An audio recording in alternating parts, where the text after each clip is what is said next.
Welcome to Startup Hack. All right, so I started my first company in 2009. Since then, I've learned a ton about the things that can really kill your business before it even gets off the ground. So I want to share some of these most important lessons that I've learned and hopefully save you some of the pain or help you accelerate even faster. Keeping that business alive or helping it hit the afterburners in those first years can make all the difference. So let's dive into some of these invaluable lessons today.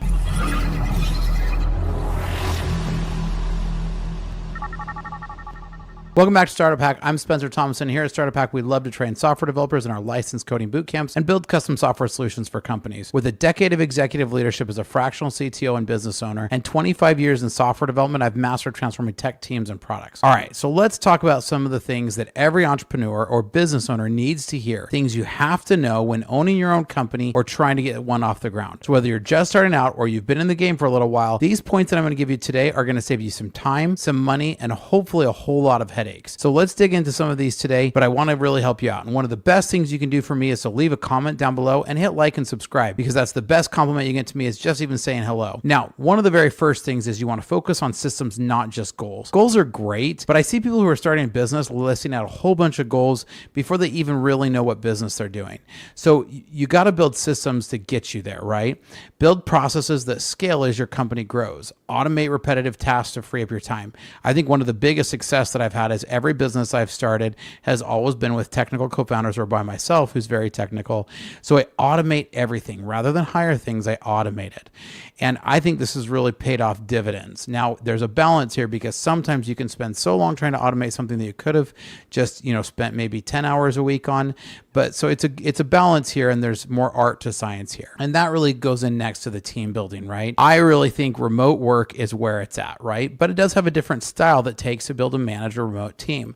One of the very first things I always suggest with remote teams is keep the org structure really flat, right? And trust is built through actions, not just words. So set clear expectations, and this will prevent a lot of the problems. When I hire, I make sure I make these offers to hire people, and I set very clear expectations on what the expectations are. And then you've got to make sure you celebrate small wins, right? Call out when people are doing good, because it's really easy for wins to get lost in a remote environment. And most small companies that are starting up nowadays are starting off remote because it's so expensive to start in person. And frankly, you just don't really need to. And I'll show you some stats that I've been looking at recently, but just trust me, work from home is really where it's at, and staying remote. It allows you to hire good talent, and allows you to hire it at a fraction of the cost.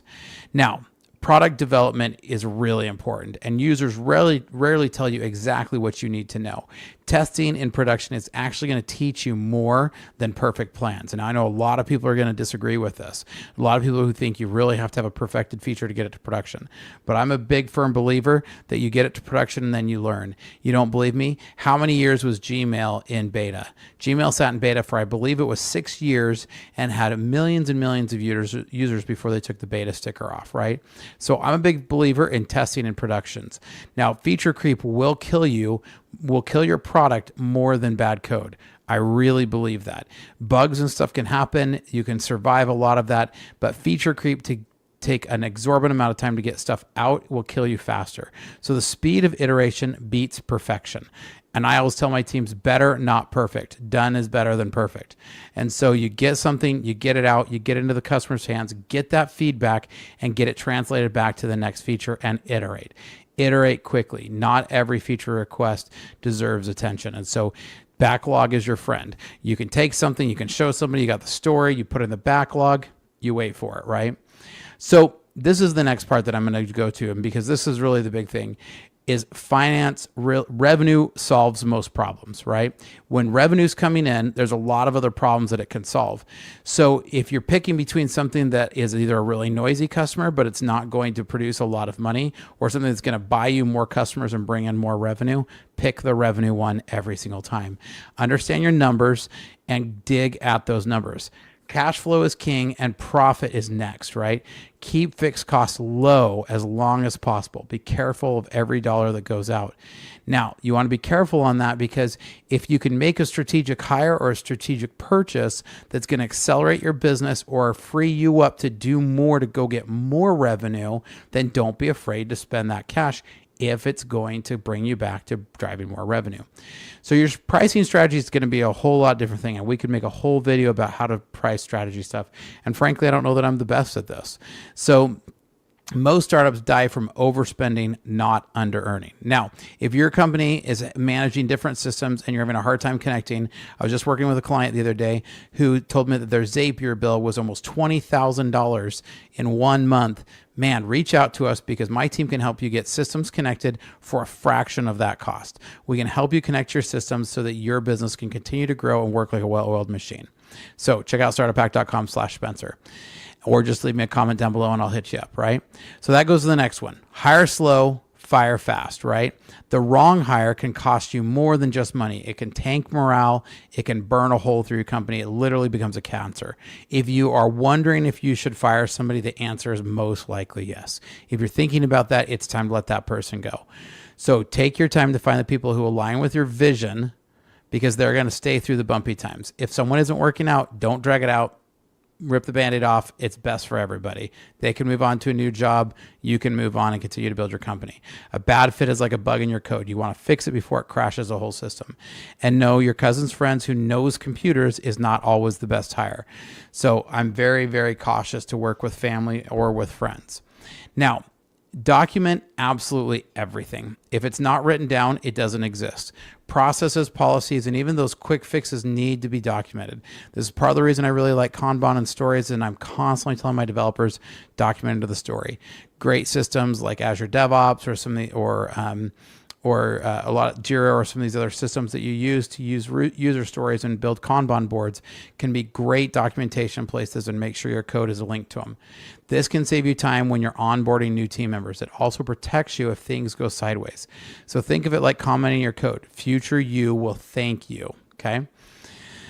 Now, there's some marketing realities. Content marketing is a marathon. It's not a sprint. I tell people all the time, they'll be like, well, we sent an email on that. I'm like, you've got to send 100 emails before you're going to start getting some attention. Social media presence needs to be consistent. Your brand is what other people say about you. Marketing spend should be very carefully measured. Don't just burn expecting that you're going to do it. Track every dollar. And word of mouth is going to be paid advertising absolutely every time. So be authentic. And just like I am here, like you see my real deal. This is my office. You can see the Raspberry Pi back there that I'm working on for one of my next videos. I'm as, you see all my clean routers back behind me, right? I'm as authentic as I can get. So be authentic, dive in. Now you got to have a really good sales strategy too, because sales cycles are always going to be longer than you think. Your price affects your sales process. So if you're higher price, the longer the sales cycle is going to be. So just know that. Sales teams need very clear metrics, and you got to follow up where your sales are coming from, right? Now, operational excellence is really important, and systems are going to beat goals every time, like I talked about. Automate the routine, focus on the exception, right? Don't worry about automating the exception. Just make sure that you're automating the happy path. And then if you have a way to have a release valve that says, hey, if it's this, kick it out and get a process for it, right? Documentation will save you a ton of headaches. Now, if your systems are causing you a ton of headaches and your tech infrastructure needs support, check out startuphack.com/Spencer because we can help you out. Now, you want to get into a sustainable growth, and it's going to be rapid expansion, right? Hire ahead of the pain. Scale breaks everything eventually. So your culture is going to change with the size. Communication is going to get harder the bigger you get. So you really need to work to keep your core values visible and work with your team on those. But that also means that you and your time management needs to be very good. You need to tell you, and you look at your calendar and it's going to reflect what your priorities are. So email is someone else's to-do list. If somebody emails you, that means you've got on somebody else's to-do list, and you need to make sure you manage your to-do list. So if you can, and you're the business owner, you got to delegate or die trying. Now, there's a lot of strategy to how to delegate, because as a business owner, you wear a ton of hats, right? And that goes really into the example of leadership. You really need to lead by example, or you're not leading at all. And transparency is going to build trust, right? So the more transparent you can be, and you can't always be fully transparent, but the more transparent you can be, the more it's going to build trust. Now, decisions also need clear ownership. I ask people all the time, okay, who's going to own this? Because if nobody owns it, then nobody owns it, right? So good leaders are going to work to make more leaders, and that's something that's really important. So If I've said anything that's been really helpful here, leave me a comment. If you're interested in having us help your company help solve some of your technical problems, reach out to us at starterpack.com/Spencer. Here at Starter Pack, we love to have a great discussion, and we love to train software developers in our licensed coding bootcamp, as well as to build custom software solutions for companies. So reach out because we'd love to help, and here's some great information for you, and we'll catch you guys later. Want to become a software developer but don't want to spend 4 years in college and rack up massive student loan debts? Think you need technical expertise to get started? Welcome to Starter Pack, a better way to start your software career without student loans and years without income. One-on-one tutoring is included so you never get stuck and have guidance through the whole process. No technical experience is necessary. Learn at your own pace and in your own space. Starter Pack has worked with local state agencies in your area to make it so that qualifying students can get the program costs covered entirely and students can start earning while they learn. Startup.Hack's .NET Coding Bootcamp was a game changer for my career. As someone with no prior programming experience, I was initially intimidated by the idea of learning to code, but the instructors at Startup.Hack broke down complex concepts into easy to understand lessons and provided hands-on projects that really cemented my understanding. The curriculum was comprehensive and up to date and got me ready for my first job. What really set Startup.Hack apart was the focus on practical, real-world skills. Thanks to Startup.Hack, I landed my dream job as a .NET developer within weeks of graduating. I went from knowing nothing about code to building professional-grade web applications in just a few intense months. If you're looking to break into .NET development or level up your coding skills, I cannot recommend Startup.Hack enough. Complete our 3-month coding bootcamp, gain hands-on experience, and land a paid internship. With 2 years of experience, on average, our graduates are making over $80,000 per year. The 3-month program includes technologies from Microsoft, Google, and Facebook. No debt, just a quick path to earning. Check out startuppack.com to code your future.